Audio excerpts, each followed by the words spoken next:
Good day, students! Welcome back to our class.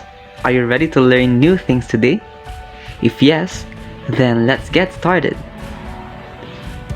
Today, we're going to discuss imagery and its types.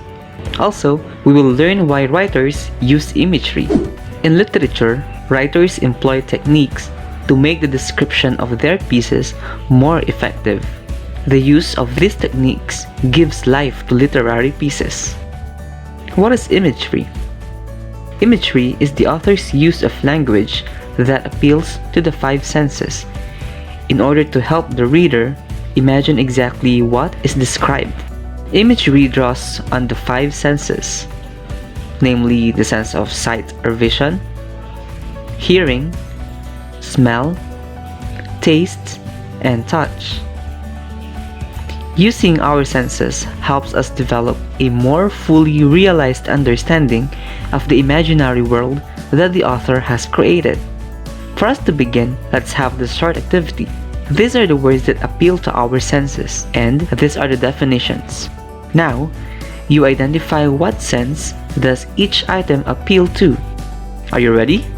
Let's have the first one. Can you tell me what sense does the word stinky appeal to?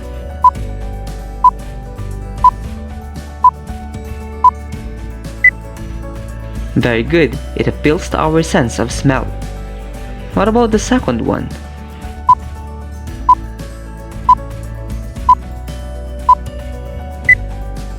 You're right, that is for our sense of sight.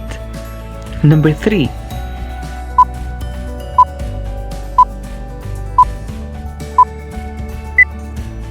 You got it right, that is for sense of touch.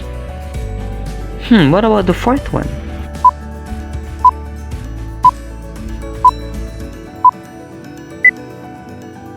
Very good, that is for our sense of hearing. And the last one?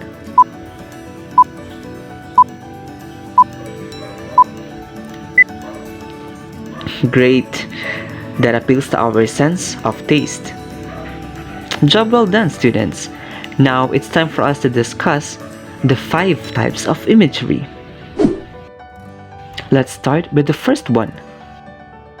Which word or words appeal to any of our 5 senses? What sense do these words appeal to? This type of imagery is called visual imagery. Visual imagery engages the sense of sight or vision. This is what you can see and includes visual descriptions.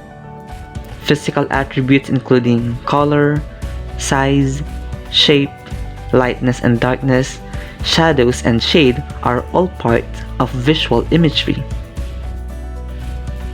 Here is another example. Let's now proceed to the second type of imagery. Which word or words appeal to any of our 5 senses? What sense does this word appeal to? This type of imagery is called auditory imagery. Auditory imagery engages the sense of hearing. This is the way things sound. Literary devices such as onomatopoeia and alliteration can help create sounds in writing. Here is another example. Which word or words appeal to any of our 5 senses? What sense do these words appeal to? This type of imagery is called olfactory imagery. Olfactory imagery engages the sense of smell. Scent is one of the most direct triggers of memory and emotion, but it can be difficult to write about. Example. Which word or words appeal to any of our 5 senses? What sense does this word appeal to? This one is called gustatory imagery. Gustatory imagery engages the sense of taste. This is what you can taste and includes flavors. This can include the basic tastes such as sweet, salty, bitter, sour, as well as the textures and sensations connected to the act of eating. Example: which word or words appeal to any of our five senses? What sense do these words appeal to? This imagery is called tactile imagery. Tactile imagery engages the sense of touch. This is what you can feel and includes textures and the sensations a human being experiences when touching something. Differences in temperature is also part of tactile imagery. Example: now that you already know imagery and its 5 types, let us test your understanding. All you have to do is identify what imagery is present in the following literary texts. Are you ready? Let's have the first one. What do you think is the answer?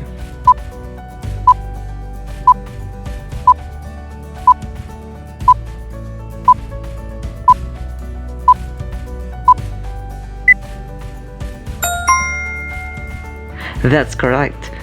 The descriptions of color here are visual imagery. Faded, dull, and lurid are all adjectives we associate with color.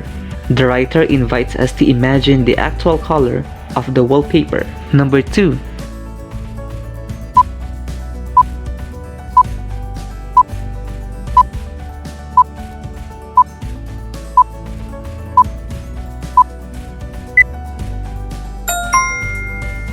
Yes, your answer is correct. That's olfactory imagery. The author compares the smell of the sea to smells that we associate with the earth. Number 3.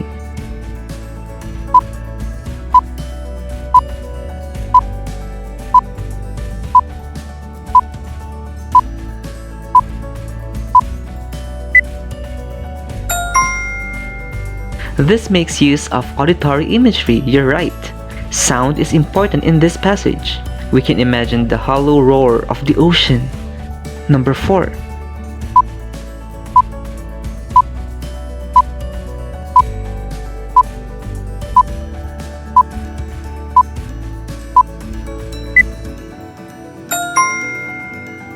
That's great. That's gustatory imagery, simply because the author describes the food.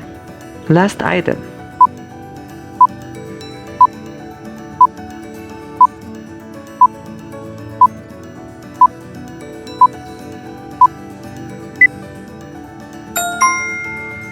That's correct. Descriptions of temperature and moisture are tactile imagery. Did you all get 5 items correctly? Very good, students! Many people confuse the relationship between imagery and figurative language. Figurative language is language that creates a meaning that is different from the literal interpretation of the word. For instance, the phrase, "You are my sunshine," is figurative language, a metaphor in particular. While imagery can be literal or figurative. Remember that imagery is not a type of figurative language, nor does it involve the use of figurative language to create descriptions for one simple reason. Imagery can be totally literal. Now, why do you think writers use imagery? Imagery is essential to nearly every form of writing, and writers use imagery for a wide variety of reasons, and here they are.